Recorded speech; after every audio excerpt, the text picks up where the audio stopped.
Hello, hello. I am by myself here at the start of every live. I've only been live on American arbitrage cards, guys. I've only been live one other time, so I'm excited to do this live. It's been my goal for a while to do lives pretty much every week. It's something I haven't done yet, so hopefully we'll have a few people come on here, but I just want to talk a little bit about what I'm planning on doing this next month. Some of you guys who follow me on my main account, American Arbitrage, know that I went picking across America last year. I'm doing that again. Hey, what's up, Ryan? Feel free to ask any questions. Let's talk sports cards as well. As a general topic, I'm just talking about going, I'm picking across America for garage sales and what I do on my main channel, and I'm going bargain boxing across America. I'll be in Albuquerque. I think it's going to be Monday. I know the place I want to stop in Albuquerque. I was there last year. Really cool. And then in Dallas, I'm looking for a place. I have a couple ideas. Then somewhere in like Alabama. Then I'm going to a show in Florida, in Jacksonville, I believe.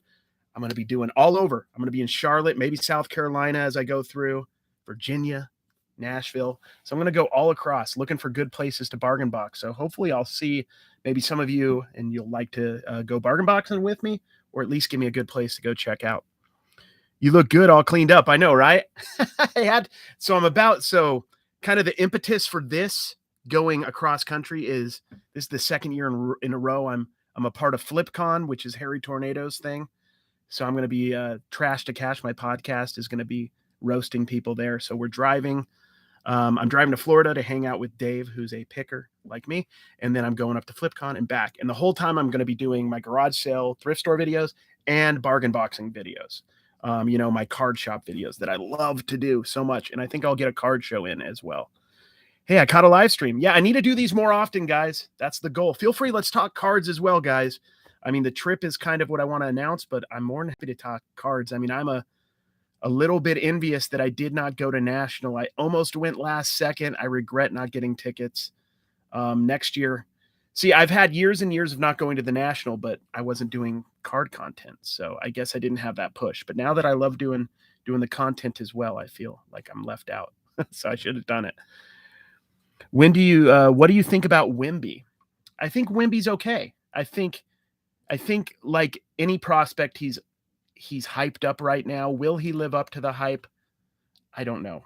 Zion was about as hyped as Wemby is, and look where Zion is right now. He's kind of on his way back down to earth. So honestly, I think people are overpaying for Wemby right now. And if I were a person, I mean, this is my whole game plan with bargain boxing, guys. I'm trying not to overpay for anybody. So Wemby is an overpay right now. I'm going to bargain boxes looking for whether it's a prospect from 1999 that people forgot about, or maybe a rookie that people haven't taken out of the bargain bins that started playing well, recently in baseball, for example. So that's kind of my game plan. I'm all about arbitrage, guys. Arbitrage is finding an undervalued asset and that is worth more right now. So I love to go to the bargain boxes and find a $2, $1, $3 card that right now today is worth $12, $8, $40, whatever. I don't like to speculate, or at least talk too much about speculation on the channel, because nobody knows. Nobody knows. Nobody knows how Wemby's going to do. But if you have the money and you enjoy it, go for it. Go for it. Hey, what's up, everybody? Are you going to National? Unfortunately, no. I thought about going to National, and I kind of regret that I didn't do it. I didn't think I'd wanted to go to National for as long as I can remember. I've been doing cards since the 90s. Now that I'm doing card content, I regret it as well, because there's so many cool content opportunities. And, I had some opportunities to like meet with Gary V. He got a hold of me, and I couldn't do it last second. I was thinking about spending like the $1,500 to get out there, but I had this trip planned, so it just didn't work out, unfortunately. Stop in Houston. I'm going to be a couple hours north, so I don't think I'm going to be able to make Houston. I'm going to be in Dallas, though. If I have time, I might, but I probably won't. But I will be in Dallas. And I'm probably going to be in Dallas in November when they have the next big, I'll probably fly into Dallas or drive again for the next Dallas card show. I like Dallas a lot. And I want to go to Houston. I have friends down in Houston. Florida, baby. You should check out the Villages. I heard we have sports card show. I'm looking at going this year, first time. Found 96 Fleer baseball holographs at the Goodwill, but ended up, did you end up passing on them? I love So my buddy Dave, some of you guys follow my other channel, which is American Arbitrage, and my podcast, Trash to Cash. Dave's on my podcast. He found he's in Florida. I'm going to hang out with him for a few days and go to a card show in Jacksonville. I forgot what show it was called. Not this weekend, but next weekend. He found 2 4-row boxes for $5 a piece in Florida and picked them up for me. One of them has a lot of 90s basketball, including 96, 97. Fingers crossed there's some Kobe's in there. I doubt it, but he did say there was an Antoine Walker in there. I'm stoked for that. Favorite thing to flip other than sports cards? I love jerseys. I love sports jerseys is probably my favorite thing. I don't find them enough. I love stadium giveaway stuff.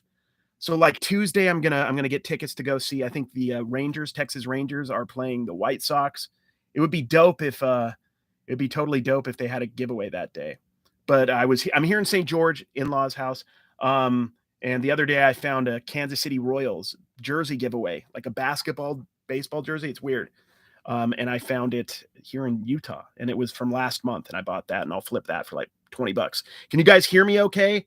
Just want to make sure you guys hear me all right. I just have my mic here and, no headphones in. Question. I know you, sorry, let me do these in order. I know you usually, I wonder, do you guys know how let me see if I can put these on the screen. Let's try that. Pin message. Let's try that. Is that going to work? Nope. That's not what I wanted to do. Let's see if I can. I don't know how to do that. So I'm not sure how to do that yet. So sorry about that, guys. I know you usually flip right away, but got anything held back for football season to start up? I've been buying some Bowman U basketball, like the Bowman Best stuff, super cheap, and holding on to that. I don't want to speculate and talk too much about it on my channel. If you guys want me to, I may do it when I do lives and stuff. I just don't want anybody to ever. I mean, if you listen to me and that inspires you to go invest in those people, fine. But just know I don't know. I don't know. So I've been buying just stuff that's cheap. I've been buying a little bit of Joshua Minot because I saw him in Summer League and he was really good. I bought some Gabe Brown because I saw him have a good game. Like Summer League was fun. I was just spending the whole time trying to find the cheapest autographs of the players who were playing well. That's more for fun. Kind of like opening retail boxes is fun. Not probably going to end up making money as a whole because one guy will hit, but 3 will miss. And I feel like that's how it is with speculating. You're speculating on Joe Burrow, but then he gets injured, so all your investment goes down there. But then you didn't realize Tua was going to break out and you had a few good cards of him. It just seems like you're just, I don't know, doing something, making content, which is fine. But I feel like I'm trying to focus on the practical, like go out to these bargain boxes and make money. It takes some time, but that's what I want to focus on for my channel for the most part. Question. I went to a local card show today. There was a Cole Anthony to 5 for $40 from Flawless. Should I have bought in? There was one listed on eBay for $80 with 18 watchers, and there was no recent solds. I think you would have been okay taking a chance on that if $80 with 18 watchers. Here's the thing. I will take offers immediately on a card. I probably personally wouldn't pay $40 because I'm super cheap. But here's the thing. If I buy a card for $5 and the low on eBay right now is $50 and I put it up for $45 and somebody offers me $30, I might take that $30 right away because I only paid $5. I don't know if I'm going to get that magical number that the person ahead of me has, and somebody has cash on the table and it's profit. I'm going to take it. Question. Okay, so sorry about that. Not picking them up, did pick up some stuff, and I'm looking at building a budget gaming PC now. Right on, man. Do you find any Jordans? Oh yeah, there's I think Burbank has like $1, $2, or $3 like Michael Jordan box. Yeah, I find that stuff in the boxes all the time, for sure. It's typically like the mid to early 90s, like Skybox, the stuff that looks cool but isn't super valuable, or like the Goodwill, sorry, thinking about thrifting, the Goodwin Champion stuff. Love the dollar box videos. I learn from new guys from your videos. FYI, always looking for Carlos Arroyo autos and serial numbered cards. Huge following if his card's in Puerto Rico. See, I love that, man, because as a Carlos Arroyo fan, he played for my favorite team, the Utah Jazz. Arroyo was good. So in what was it, 03, 04, the Jazz were supposed to suck. We lost John Stockton, Karl Malone. I was on a Mormon mission, so I wasn't even there when this happened. But we ended up going above 500 with Arroyo, AK-47, Andre Karolinko, and just a bunch of scrubs. And Arroyo was one of our best players. So I will look for his stuff. And if I find it, hit me up. And that's, as a general rule, guys, hit me up on Instagram. I will make you a deal. You know what I'm paying for this stuff. You know, if I pay $2 and I know I can get 10, you know, I'll give you a better deal. As long as I can make like $1 here and there, I don't really care. It would be weird of me to expect to make $100,000 on stuff if you know that I'm getting deals, and you guys should get deals from me too. I feel like that's fair. What's your podcast? The podcast is Trash to Cash. I'll write it in here. It's more about reselling, and it's honestly a different side of my personality. I'm mostly just joking and not taking anything serious. Trash to Cash podcast. We do pretty good. We get about 8 to 10,000 people listening every week to our podcast. It's doing pretty well. So I love it. Hey, what is Sonny in here? I thought I saw Sonny. Hey, what's up, Sonny, man? Tell me everything. Dude, Sonny, you're the man. If you're going to be buying more football cards, are you going to be buying more football cards because of the season going to start soon? I buy football cards all year round. But yeah, here's the thing. When I'm buying sports cards, guys, it's like, I don't know if it's like this with you. It's kind of mood based. Some days I'm in a football mood. Some days I'm in a baseball mood. Some days I'm in a basketball mood. So after, the summer league, which Sonny went with me to summer league, I was in a basketball mood for a few days. But pretty much every time I go to the bargain boxes, I look through football. Football is probably my number one sport that I feel comfortable flipping. And I will be buying more football, always, probably more with the season starting than I am right now. Yes. But I mean, I love buying football in general. I just love football. I love football and basketball and baseball. And there's like 1 week a year I'm into hockey. Are you holding any cards hoping for them to go big, rookies, etc.? Not particularly. I'm trying to think of a couple guys. So Joshua Manoa, I have a couple autos. These are all super low end guys. I have a couple Felipe Frank autos, which I'll probably just put on eBay. I don't even know why I bought them. They were cheap. So I'm not the best speculator. I don't like to encourage it too much. But yeah, I mean, I think if you want to have fun and get into that aspect, go look at the rosters of teams and go look at the second and third string guys, see who's young, and then maybe go look up some articles on them, see who's playing well right now, who's not. A good guy who does talk a little bit about speculation and who deals with super low, well, a lot of lower end stuff like me is Gaby's Card Stacks. He's been talking about Rashee Rice. If you guys know who Rashee Rice is, he's probably going to be the number one receiver for Kansas City. And he's been flipping that stuff over the last month, and he's made a profit. So, but here's the thing, for every one that he or anybody gets right, and he knows his stuff, you're going to get one wrong. So just bear that in mind. You're going to win. It's like gambling. So I try to take that out as much as possible, as much as humanly possible. But I do it for fun. No, I don't collect Carlos Arroyo. I just buy low and flipped. Oh, sorry, David. My bad. I didn't understand. So Carlos, that's a good one. Thank you, man. So David's talking about how Carlos Arroyo is a really good player to look out for. My bad, dude, because of Puerto Rico. And that's a great point. Another one that you guys might not know that much about. I think his name is Nehemias Queta. He's the only, I think, Portuguese player to ever play in the NBA. And I think he's with the Kings right now. I look for his stuff because I literally had a guy on Instagram say, do you have any Queta stuff? And I haven't, to be clear, I haven't sold the one card I have of his, so I'm not 100% sure on that. But that's an important thing to think about, is that where's this player from? What college did he play at? If it's a super small college, you know, like he only played at a community college in like, you know, some Northern California. There's going to be people who went to that community college or maybe knew him, had a class with him, that will pay $10, $20 for an autograph, even if no one else will. And that's kind of like the sweet spot, I feel like. Everybody, like, I think Gaby's Card Stacks talked about this. A lot of people focus on buying like Chronicles Justin Fields and flipping them for a few dollars. I like to do that, but sometimes the smarter play is the more obscure player that has less competition on eBay. It might not sell quite as fast, but you'll get a bigger buck for it.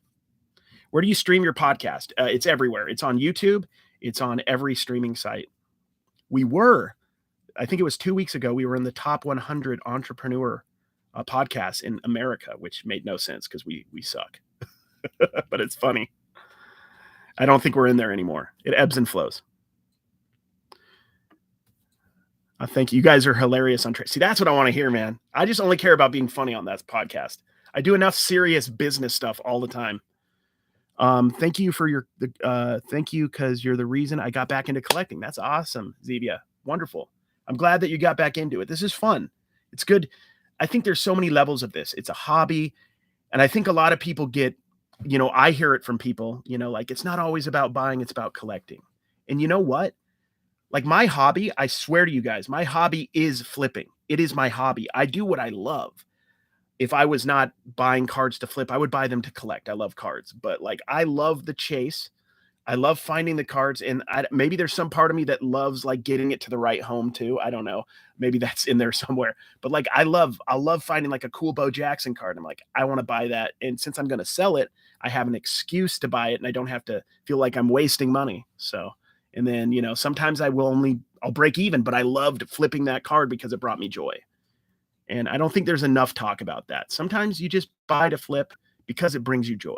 And as long as you can afford to do that, and typically with $1, $2 card, it's no big deal. You know, hundreds of dollar cards, I wouldn't be playing that game. What's the best card you found in a dime box? That's a good question. I don't get too many dime boxes. That's probably one of the bigger things I missed out on with Nationals. There were so many dime and 15-cent boxes. I saw a picture of somebody that had like a 15-cent box, or fill up a whole one row basically for $40 or something. That's my jam. The problem is I make a lot of jokes, especially on my main channel, about how I sell $1.50 cards.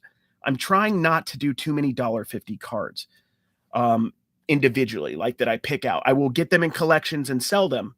But when I'm picking stuff out, I want to do a little better if possible, unless it's just cool cards that I dig. If it's a bunch of Diamond King baseball cards from the 90s that I love, and I know I'll make $1.50 a piece on them, I love those cards. After I made a complete set, because that's going to be one of my PC, is to do all the sets throughout the years of Diamond Kings. After I do the sets, I would love just to get those and always have them in my store for somebody else who loves those cards as well. Love the videos with football, basketball, baseball, hockey, soccer. Can you rank them for your comfortability? Yes, that's a very good question. I would say I probably know the best when it's in season. I probably know basketball best because I love like 2K. I play a lot of 2K typically most years. So I'd go basketball, football, 1, 2, depending on the moment in the year. So those are 1 and 2. It could flip flop depending on if it's the start of the basketball season or the playoffs or something. And then baseball ebbs and flows. I've done pretty good this year. I've gotten into it a little bit more heavy. And then soccer, then hockey. Soccer, I got into soccer during the World Cup for maybe like 2 months, and I was buying a ton. And I was buying hobby hockey or soccer, which you guys know I don't buy a ton of hobby stuff. But hobby soccer wasn't that expensive. So I was buying a lot of hobby, and I was going to the card shows. You probably see some of my card show videos where I pick out soccer. Hockey I suck at, and I'm in Vegas. We won the Stanley Cup championship, and I still don't really know what I'm doing. But hockey would be, I just love cards, guys. I've sold bull riding cards. I love all sorts of cards. I don't care what it is. If it's a card, if it's Barney, if it's, if it's the Blues Clues, I just dig cards. I don't know why. So if there's some collectability in any sector of cards, I'm into it. If you're going to be in Indiana, you should stop by my shop. Love your videos. Logical Collectibles. I am going to be probably just below you. I'm going to be going through, let me think. I'm going to be going through Tennessee, which I think is going to be right below you. And then I'm going to be going into Tennessee and then Oklahoma, I think. So I don't think I'm going to make Indiana this trip, but I plan on driving, especially next year. I'm going to probably drive to the National. So I may go through Indiana at that point. But if I do go through to Indiana, I would love to stop by your shop. That'd be awesome. It's really cool, but people are saying worth $5, but other people are saying 680. What are we talking about? Oh yeah, I've been dying to ask you this question. I have a Space MJ, not Space Jam, but he's just in space with rocket boots. Is it a card, or what? Is it a shirt or a card? I'm not sure. Is there any other comps on eBay? I mean, I hate to say that, but if there's no comps on eBay, you could basically price it at what you want and then always put best offer and be open to offers. That's a good way to find out what something's worth. You can put it at 680, and if you get no offers, that might be a sign. Or if you get 6 offers and they're all for $80 or less, then it's probably about what it's worth. But you'll probably do okay on it. That sounds interesting. You have a Bo Jackson. My uncle gave it to me. That's awesome. What's your biggest profit flip of all time? That's a good question. It was probably cards. So during the boom of 2020, I think I might have done some shorts on this on my other channel, American Arbitrage. I bought one of the flea market dealers. He had a little tote, like not even like an official box for cards, of soccer cards, and it was Select and Prism from like 2014 on. And this was right before soccer got hot in August of 2020. So I paid $12 for a little box of them. There was like base Cristiano Ronaldo's, base Lionel Messi's, a few silvers, but nothing too crazy. I took those home. I looked up the Ronaldos. They were like 10 or $15 a piece. I set them aside. I'd list them later. And then I posted a few. I think I posted a Luka Modric on eBay for like $10. And at that time, it was like higher than what the other comps were. For some reason, I posted it higher. I don't know why. And at one random moment, it was in the middle of August 2020, random moment, I got a whole bunch of offers on that Modric. And then I think it eventually sold at the $10. And here's a clue. If you start getting multiple offers on a card at once, something's happening. Maybe they hit 4 home runs in a game. Maybe they scored a touchdown. Maybe, I don't know, they retired or got hurt or something happened. So I went to go check some of my other cards, and I just saw that soccer was blowing up in August 2020. I ended up posting, I think it was 3 of my Cristiano Ronaldo base cards with scratches. I even said they had scratches. And they sold for $942 raw, ungraded. So that's probably and this per card, I was probably paying pennies because I got 300-400 cards for $12. So I probably paid a penny, 2 pennies a card. So that was insane. It's all about timing with cards. You know, I have had cards that I remember a couple seasons ago, Damian Williams was the running back for the Chiefs. He was playing, and I got an autograph of his. I think it was for $5 at the card shop the day before the Super Bowl. And I think I put it at like 10 or 15. It wasn't going to, I don't do crazy flips. He scored a touchdown. I took the card down and I upped it like $5. I ended up making $5 or $10 more than what my initial post was because I was just watching the game and he was playing well. So bought that Steph Curry 1-of-1 art card from you on Whatnot. That's awesome. It's super cool, but don't think it's going to sell. I still can't identify the signature. That was kind of my problem, man. It's kind of tough to figure out. I think that's a kind of card that if you just put up for sale, eventually somebody will make you probably, I would imagine, at least a $20, $30 offer. You didn't pay that. I mean, I paid $1, as you know, and I think you only paid like 3 or 4. So I think you'll do good.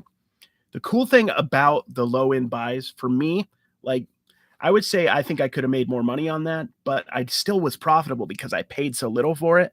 I think at $3, $4, there's no way you're going to lose. It might just take a little time, but it's still a cool card. Only one in the world. I have a question. I bought a jumbo hobby of Top Series 2 and pulled a Jordan Walker pink Mother's Day to 50 and a Steve Carlton auto gold to 25. Please answer. So I'm not sure what your question is. How much are they worth? I don't know offhand, but I think you did very well. Wouldn't you guys say he did very well on that?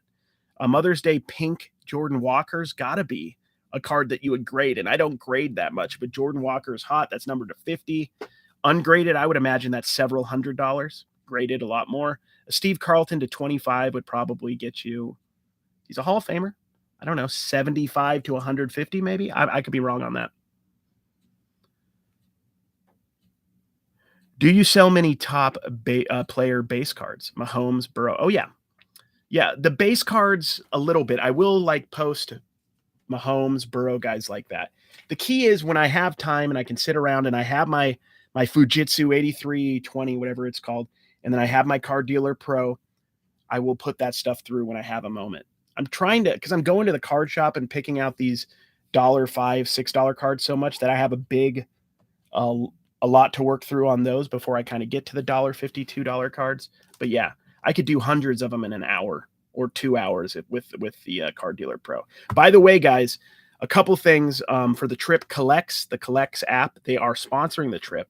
They have a new marketplace if you guys want to try it out. They're super cool. I'm good friends with Ted, who's the CEO, and David, who's their marketing guy. So if you guys want to check that out, it supports me. I'll have like links in my videos for that. If you guys want to look at it, maybe buy some cards or post some cards on there. It's super easy. It's definitely supporting me and the cause, and they're good people, good people. And also, if you guys, just so you know, if you want to ever try Whatnot, I have that $15 free credit as well, which I'll probably put in the bio here somewhere. You can always use that. Do you think I should sell it in the middle to be safe? You could price it at whatever you want. The thing is with pricing, you can always go down. It's kind of hard to go up. So price it in the middle or a little higher and see what happens. Here's the thing about listing on eBay and listing cards. The key with reselling and listing in general is list every day and never get too attached to any one card. Don't worry. Like, I post and don't think about the card anymore if I can help it. Does that make sense?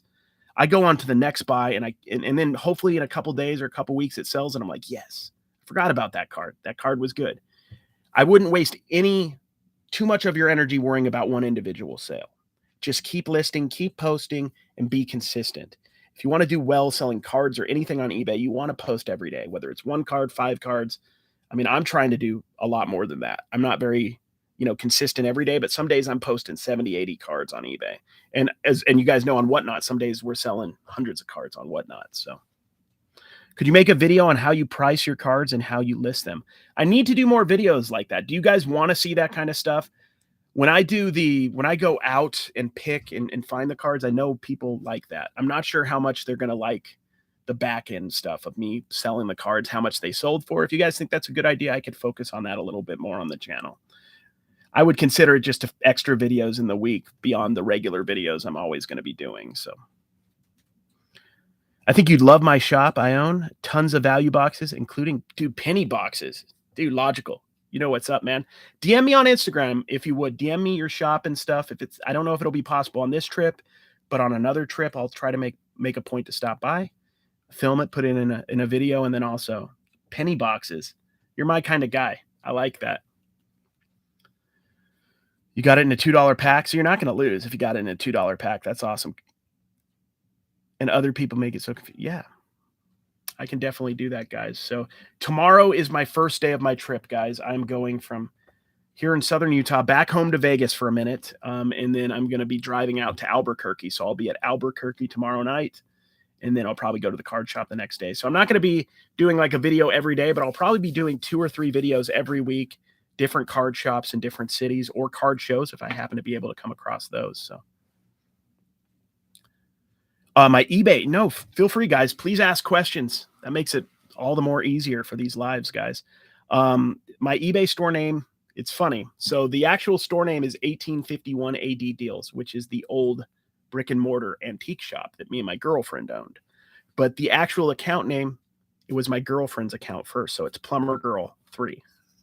People see that sometimes and like Plumber Girl 3. But when we started the eBay stuff, we did it with her account. So Plumber Girl 3 is the actual name, but it's 1851 AD Deals, which is I need to probably change that to American Arbitrage Cards at this point. What's your favorite PC card that you own that you will never sell? Gosh, I won't sell any of my Jerry Stackhouse stuff. I have a die cut Crown Royale autograph. I think it's numbered to 99 that I just got the other day. I don't have a ton of PC stuff. Right now I have a couple PCs I'm working on. Jerry Stackhouse, I'll never sell that stuff. And there's really only one reason, because his stuff probably will never be worth that much money.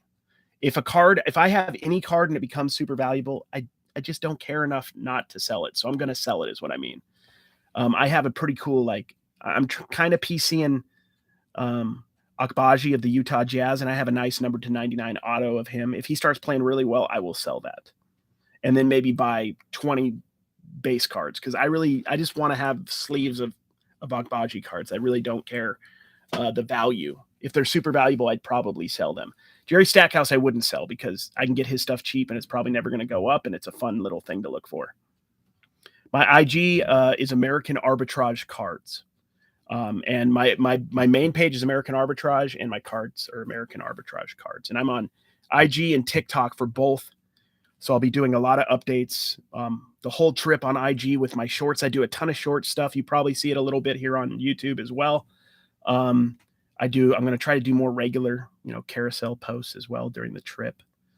I'm going to be focusing on cards and everything, but if you guys want to see more a little bit of vlog stuff, that's always fun to do too. Like the cities I'm in and the stuff I'm doing.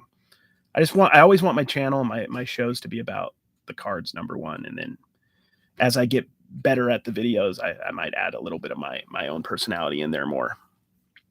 Sounds good. I'll DM. I don't use IG much.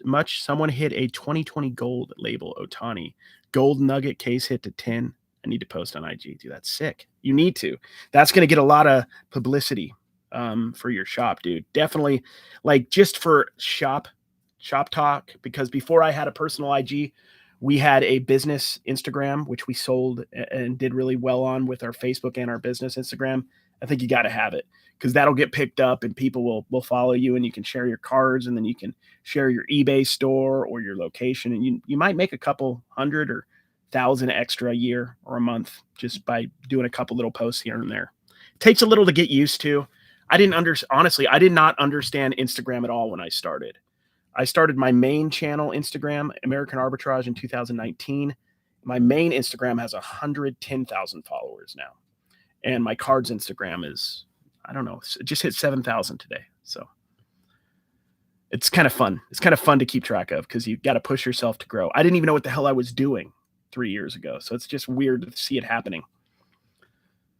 Who's the player you sell the most of? That's a great question. That is a great question. I mean, Ohtani does well when I have it. Ohtani will sell really quickly. Let's look. Let me see if I notice any trends here on my eBay. I have my eBay shut down at the moment while I'm on my trip.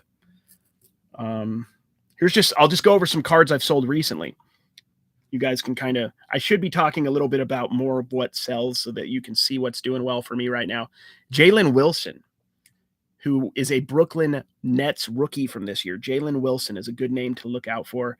I think I'm going to be talking about him in one of my next video. Well, one of my videos when I get back. I filmed the video, but I don't think it's going to go out before my trip. He was all second team in the summer league. He was like a second round pick or undrafted. I sold his autograph for $10, free shipping, and I bought it for like $2 or $3. Sold a CJ Stroud Chronicles that I got out of a box. Sold 3 Brandon Miller Bowman U cards for $6.75. I paid $3, so I made like $1.50. Not a ton of money. Gosh, like here's just like the random stuff you'll sell on eBay. I sold a Brian Greasy rookie card for $1.50.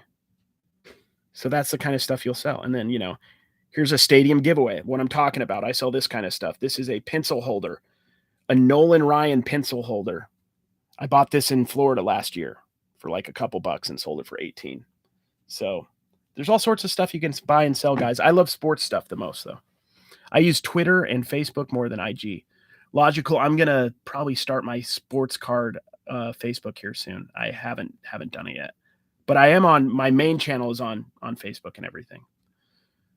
Are you going to card hunt in Massachusetts? I'm not going to go quite that north, unfortunately. I think the farthest north I'm going is like Norfolk or like Raleigh, Virginia. Or not Raleigh, that's North Carolina. Sorry. Roanoke, Virginia. My bad. Lynchburg, Virginia, that area. Where do you find the Target that are stocked with blasters in Vegas? That one is on right off Cheyenne by what is it? The I-95 right off there, right by the AMC Theater. I'm kind of new to Vegas. I've only been here a year, but it's just on Cheyenne up in North Vegas. How do you look at trends on eBay? I think to look successfully at trends, you kind of have to have an idea of what you want to look for. You can't just look over. I don't think there's an easy way to just press a button that says what's trending. I don't know if they have that on eBay. I think they used to have something like that. But you want to just look up baseball cards maybe or certain genres and certain brands and see if they're selling a lot of those. You could always go on like auctions and see what auctions are ending on eBay. And if you see, oh man, there's a lot of Bowman U basketball ending right now, maybe that's hot. Usually it coincides with what just came out. So if Bowman University basketball just came out, or if what's one that just came out? Chronicles football just came out. Chronicles draft pick, select draft pick just came out. Whatever stuff is new is typically going to be hottest. A lot of times though, with the college stuff, people sleep on the college stuff all the time. They totally sleep on the college stuff. If you get it right away, you can sell it quickly typically. And a lot of times people are college collectors. There's people who love Ohio State. There's people who love Michigan, who love Cal Berkeley, UCLA. So you can always sell that stuff if you're priced right and you don't overbuy on it. I got a damaged optic blaster from Target and they took 60% off. That's what I'm talking about. Because inside it's probably not damaged. So you just saved money just because they dropped the box. That's awesome. How much time do you spend on sports cards compared to thrifting? I'm a sports card guy, but starting stopping at Goodwills after work. I probably spend more time sports card hunting than I do going to thrift stores because I enjoy it more. So my day is typically this. I'll go to a card shop most days. Maybe lately I've been going 3 or 4 times a week to thrift stores. And then I am doing a lot of content. As you guys know, I do shorts, I do long form. So I'd say, half my time is content creation, which can be profitable as well. And then listing is the rest of my time. So, or doing like live whatnot auctions for like my business time. So, I'd say I do more sports card hunting, but I think if you like flipping sports cards, thrifting and going to Goodwills and stuff like that is a good similar thing that you would probably enjoy. And here's the thing, you can go to a Goodwill, you can go to a thrift store and buy 50 different types of items. You just got to kind of figure out what you dig and what you enjoy, what you want to learn about. I like going through the clothing, and I like going through, sometimes they have sports cards and I've made money on that. And I like going through, hats. I find hats all the time, stadium giveaways. But, if I find like a vintage, what's a good idea? Like a good thing, like an old piece of Wedgwood. I know a little bit about that. If I find some old Armani statues or Yadros, I know what that stuff is. So there's money everywhere. And a lot of people donate and give stuff away that's valuable. It's I've been doing this since I graduated from college. So I graduated from college in 2010. And then the economy kind of sucked and my degrees weren't super helpful. I had to go back and probably go to more schools so I could teach. And before that happened, I started going to thrift stores. I opened up my store. And I've always loved reselling cards in particular, but I've resold everything. I love like McFarlane figures, basketball, not just basketball and football, but also like the Walking Dead figures, just all that kind of pop culture stuff. I noticed my time has flipped. Love sports cards, but have no local shops. But I could stop at 5 different thrift stores a day if I wanted. That's kind of how it is. I was worried when I moved to Vegas that there wouldn't be any shops that would be worth my time to go check out. And there are maybe 8 different card shops in Vegas. I really only go to 2 because those are the only 2 that I've noticed bargain boxes in. I know like guys like Gamble go to Paradise. They have a few like little cheaper areas, but for the most part, that's slabs and boxes, which I don't really care about slabs, guys. If you didn't notice, I just don't really collect them. Not into them. And then boxes are fun if I have the money to open, but I don't think opening boxes is a very smart way to make any money. And until I have thousands of dollars to blow, for fun, which it is fun to open, I'm not going to bother with them. So thank you. I appreciate it, man. I'm trying to help. Yeah. If you guys have any questions on cards, sports cards, stuff like that, let me know. But like I said, I'm going to be gone through probably August 22nd or 3rd. So I'm going to be gone almost 4 weeks. And I'm going to be doing videos all across the U.S., going to different sports card shops, at least one show, hopefully, one card show. Just having a good time. You could check out my other channel too, American Arbitrage. I'll be going to garage sales and thrift stores, doing a little bit more vlog style there, where I'm just like maybe talking about the trip a little bit more than I am just, and the card channel will probably be, I want to try to keep it as focused as possible. Retail boxes are in a bad place at the moment. Last product I opened that felt like I got my money's worth was Merlin Soccer. Merlin Soccer, yeah. I like the soccer stuff. Here's part of why I like Chronicle so much. And I get a lot of crap for liking Chronicle or telling people that I, did well on my box of Wild Card. But the reason why I I got at my local shop here in Vegas, Legacy, they have Wild Card boxes, which is not the most popular box in the world, for $30 with 4 or 5 different autographs per box. So my whole thought behind that is I sell everything, right? I'm not looking for a big hit and then giving the rest of my cards away. Like a lot of people go to a shop and they don't pull anything and they just give the cards away. They don't even care about the rest. I try to sell almost everything if I can, everything of value. So I'll get like a Chronicles draft blaster or the Wild Card. I'll post all the really low numbered stuff in Wild Card, all of the autographs. If I get Chronicles draft, any decent rookie, the Will Levis, the Anthony Richardson, the Bryce, the CJ Stroud, the top running backs, the top receivers. Hopefully I'm posting 15, 20, 30 cards. Now, a lot of those might only be $1.50 or $2, but I will make more of my money back on a bad box of Chronicles than I will on a bad box of Select. And it's not hard for me to list this stuff fast.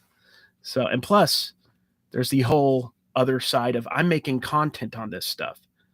When I do a TikTok short, TikTok pays me, Instagram pays me a little bit, and also YouTube Shorts pays me. So I make money on those videos oftentimes, which is a whole nother aspect that I don't know if people talk about enough. But that's, I can have fun with it because I know I'll make some money on the video too, and I don't have to stress about it as much. I'm thinking about doing an eBay card store. Do you think the market is growing or becoming more saturated? No. I mean, here's the thing. There's always been a ton of card sellers on eBay as long as I can remember. I think a lot of people are leaving that were in there in the last couple years. Here's the thing. You buy low enough, you can always make money selling cards. The problem people have in card sales is simple. They overpay and they will not back off their price. If you go into a card show and you go buy, let's just say you're speculating a little bit. You go buy a Justin Herbert autograph for $200. You come home and you realize, oh crap, I didn't comp that right. It's worth $175. You know what you need to do? You need to post it at 150 or 160 and get rid of it. Lose money and move on. Take that money and reinvest in the better thing. Does that make sense? A lot of people will not get rid of their bad choices, and it just keeps getting worse and worse and worse and worse. So I think that's really important when you're doing cards, is to buy right. So that's why I like buying low end, because there's less risk. If I'm buying a Bo Jackson card, barring something crazy happening, it's not going to go anywhere in value. It's going to be worth what I pay. I knew what it was worth when I bought it, so I should be able to make that in a month, in a week, in 2 months, something like that. Watching awesome stuff. Keep up the excellent work, my friend. Thank you, Theodore. I appreciate it, man. Love watching your videos, by the way. I enjoy looking through the dollar bins at shows, and my friends don't understand it. It's therapeutic. I've talked about it. It's like when I was a kid, I would get out all my cards, or a good chunk of my cards, and I would go through and I would sort them by teams. This was like on the weekend. Then the next weekend, I'd be like, okay, they're in teams. I want to sort them by year. I just loved looking through my cards. I loved turning them over.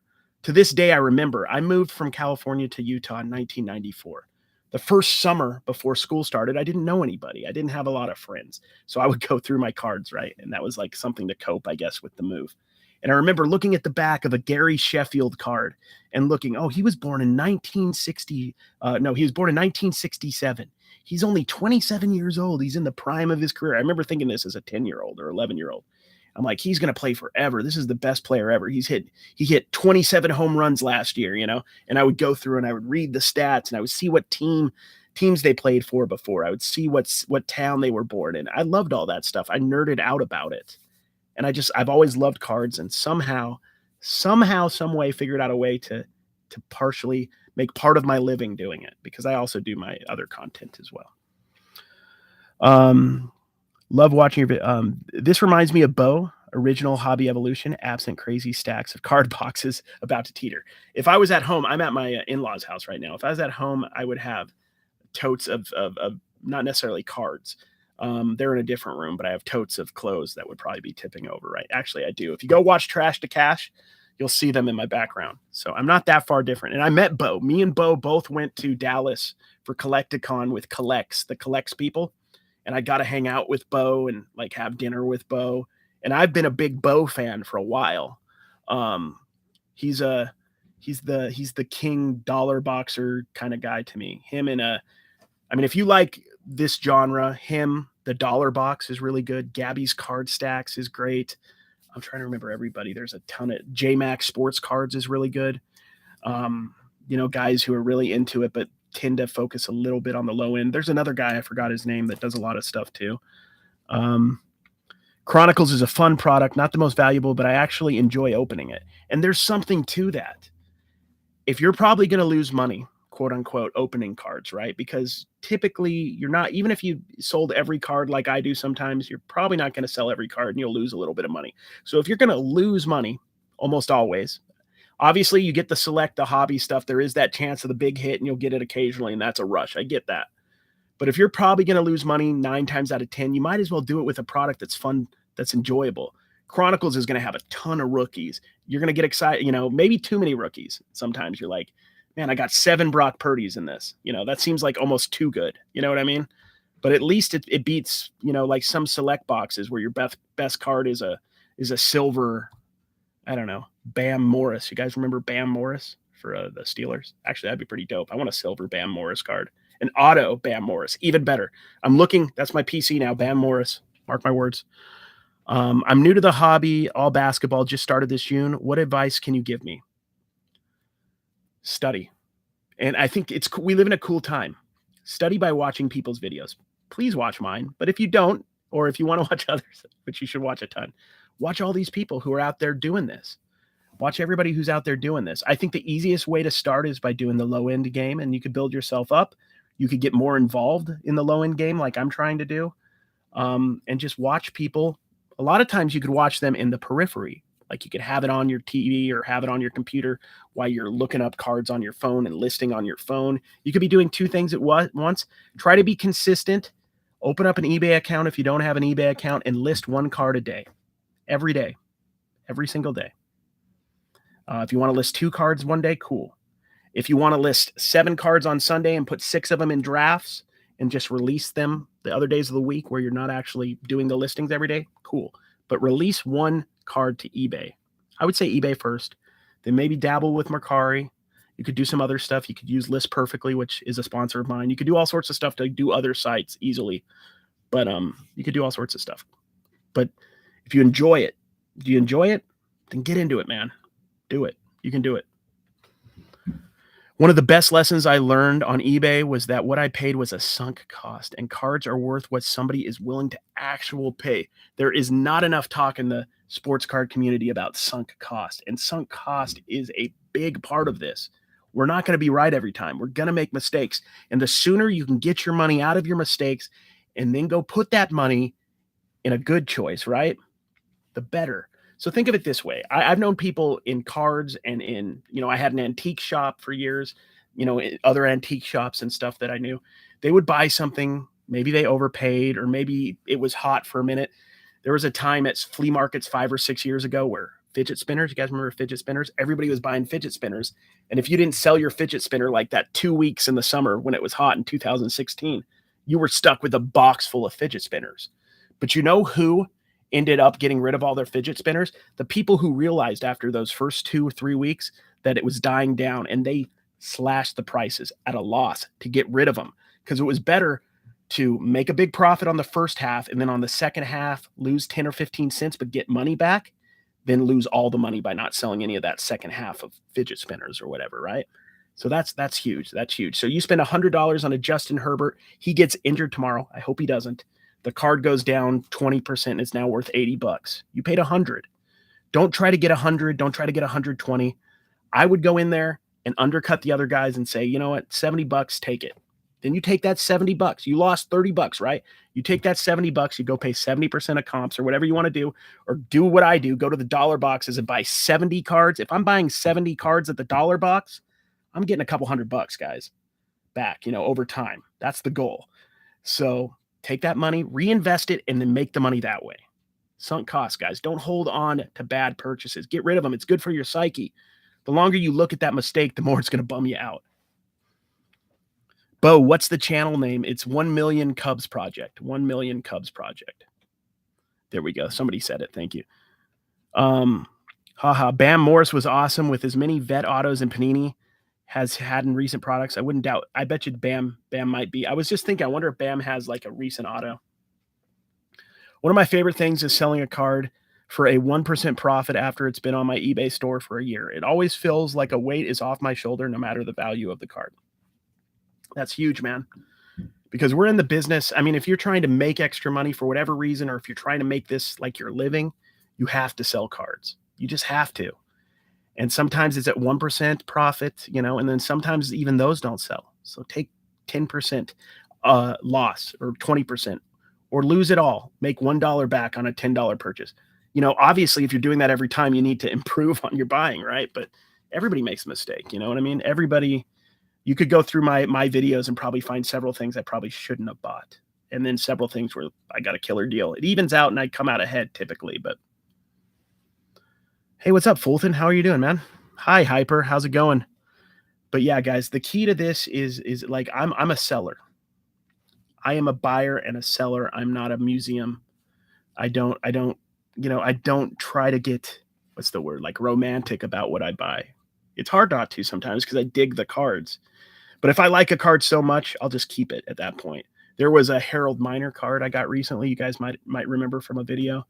I think I put it in my PC binder and then I ended up taking it out of my PC binder. So I was fighting myself on whether I wanted to keep it.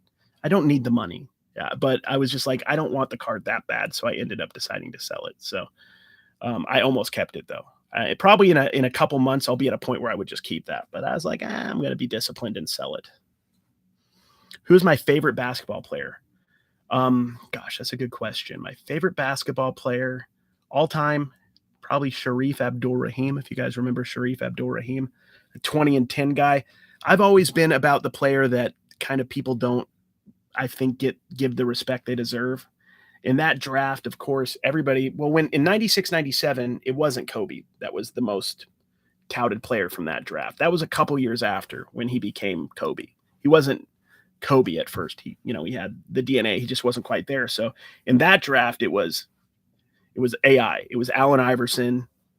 Steph Marbury was super hot. Marcus Camby, the second pick, UMass team. I think they won the title that year. And the number 3 pick was Sharif Abdul-Rahim. He went to Vancouver, kind of got relegated to Canada to a team people, didn't watch. And he ended up, having a great career. He's the president of the G League right now. May well end up being the NBA commissioner at some point. He's had an amazing post-basketball career. Just think he's an interesting dude. And Jerry Stackhouse. So my basketball for me, it's kind of like most of us. Whoever was popular when we were teenagers. So that was late 90s, early 2000s for me. So I like, in particular, Jerry Stackhouse. I like the guys who I think people have forgotten that were good. So I would prefer, I know this sounds crazy, I would rather have this doesn't make sense. I would rather have a cheap Michael Jordan rookie to flip, yes. But actually, to look, I don't even care about the Michael Jordan rookie to have for myself. I would only care about it if I got it at the right price to flip. And if I was rich, maybe I'd have one in a collection. But I'm just as interested, if not more interested, in just a cool refractor finest 95, 96 Jerry Stackhouse rookie. That actually means something to me. Whereas Michael Jordan, all he did was beat up my Utah Jazz every year, if that makes sense. So, of course, if I got it at the right price and I could flip it and make a profit, I'd rather have the Jordan. Yes. But for my personal collection, I probably prefer a Jerry Stackhouse, honestly. I think. As I'm thinking about it, I'm not sure, but I think so. Was wondering why you were talking about getting out at times. What do you mean? Getting out? What are we talking about? Maybe I missed something. Cheers from Kansas. What's up, Metro? How you doing? Unpopular opinion, but mine is JJ Redick. I love JJ Redick. Plus, he's had a cool, interesting post-career. He's a great podcaster. Yeah, Harold Miner college cards sell really well. Dope. Where do you play? USC, I think. How to make profit in bargain box. How to find good value players. It's a combination of being really interested in what you're doing. So paying attention to trends. I literally went to the Summer League games here in Vegas, but you could watch the highlights of Summer League games and see who's hot right now, kind of get an idea on who you want to look for, who might be undervalued. Because a lot of times with bargain boxes, you have to remember they're boxes on a table in a card shop. And most guys are 1 or 2, 3 people in a card shop, right? They're not looking at their bargain boxes every day to see, oh man, Manny Machado hit 6 home runs in a game or something stupid, and his cards went up 500% this week. They're not checking. So, that's where a lot of times you can make the money. The market changes and they can't keep up with that market change because they're obviously can't go through the boxes every day. And another thing, I know some people say, well, then maybe you should let these people know so that they know that they have valuable cards. Here's another thing. I think most business owners, most card shop owners understand this, and they want people to find deals occasionally, right? Because they want people to come and look through their bargain boxes. So they want them to be able to find a $10 card for $2. Maybe they don't want to have a whole box of that, but they definitely want to have some of those in there because it encourages people to go through their box so they can find a couple cards to flip. But while they're in there, they're buying the Harold Miner card for themselves. They're buying 3 PC cards. They're going and buying a pack. So, for the most part, unless it's a crazy card, I think it's all fair game. My favorite football player, that's a good question. All time. Ooh, I don't even know. That's a good question. I think Reggie Bush is one that comes to mind. I think he's interesting. The last couple days I've been buying Ryan Leaf rookies because I've talked about it on the channel a little bit that I want to start collecting busts. I find them more interesting than the popular players. So Achilles Smith, Ryan Leaf, late 90s guys, Tim Couch. I just got a Tim Couch football jersey at the thrift store. I might just hang up on the wall, honestly, because I just think it's cool. I think that's more interesting to me than the 7 millionth Peyton Manning jersey. I'd rather have the one Tim Couch jersey because it's random, right? How long are you leaving cards up on eBay before adjusting the price? Here's the thing. I have 6,000 plus cards on eBay. In a perfect world, after 3 or 4 months, I'm adjusting, but I'm honestly not going in and adjusting as much as I should. That's a goal of mine, to go in and adjust or go in and take down and put on whatnot and start at $1 and let them go for whatever they go for.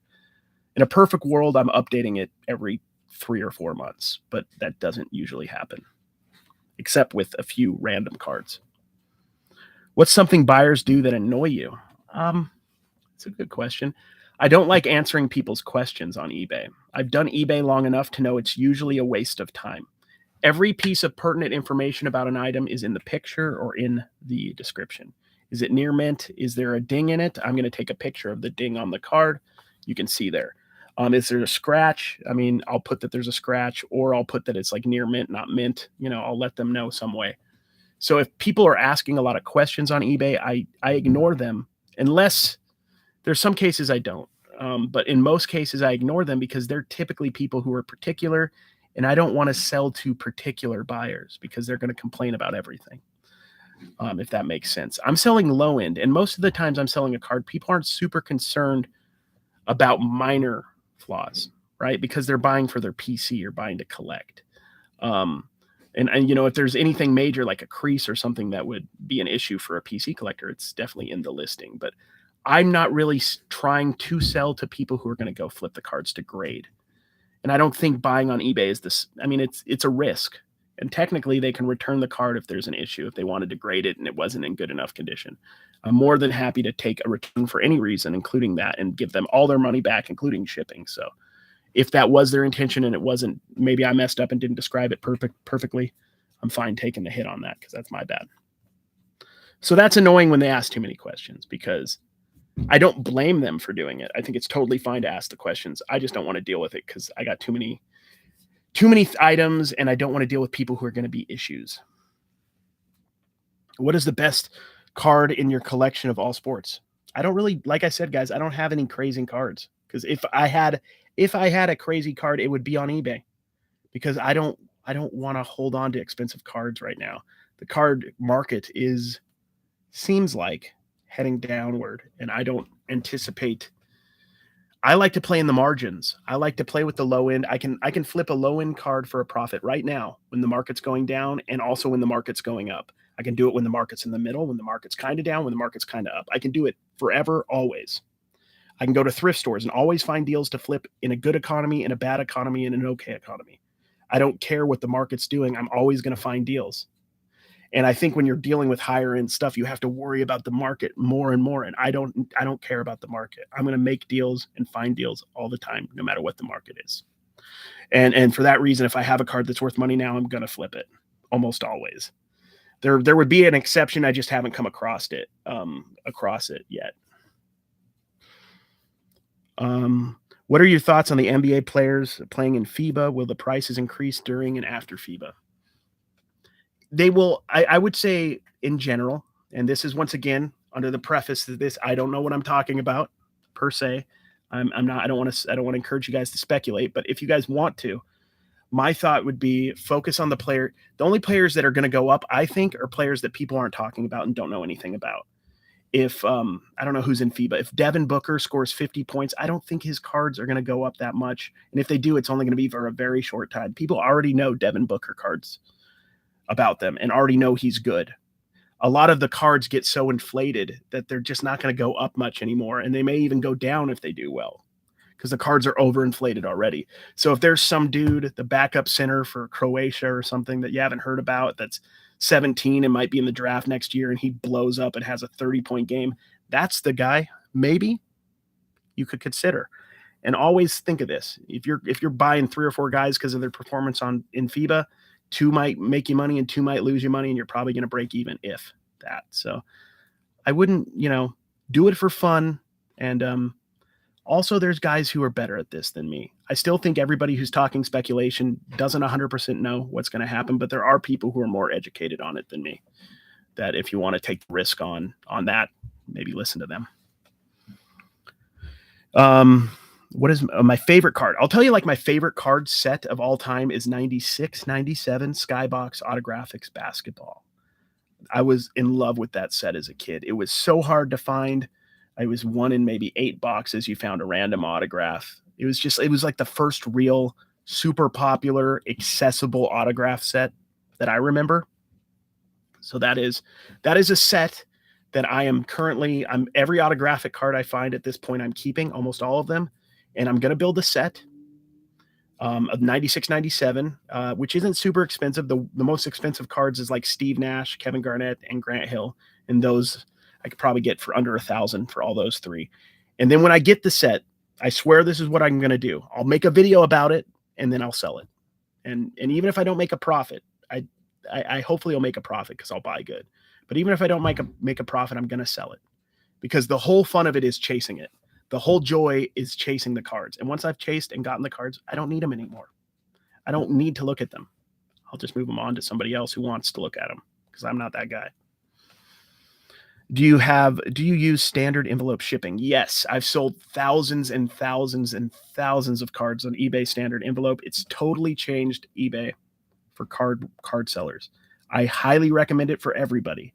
Are you going to have an occasional card that gets lost? Yes. Are some cards going to arrive damaged? Yes. Very few and not worth worrying about is my answer. So you have 1,000 cards. I would say 2 to 10 may get lost or damaged, but you are selling hundreds more cards because of this option. So that is called, much like a sunk cost, that's called a business loss. When a Walmart or a Target opens up their doors, they expect, from what I've understood, 2 to 5% loss, meaning people are going to steal, break, whatever's going to happen.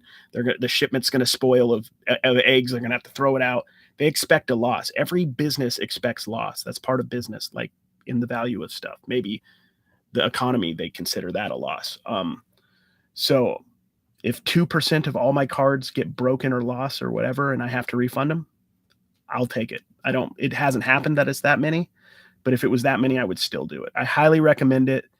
And I think a lot of people overdo the shipping and they overthink it. You don't have to worry so much. I don't use cardboard. I use an envelope. I use a top loader, and I use a small piece, a sliver of painter's tape. Occasionally people complain about that, but overall nobody cares.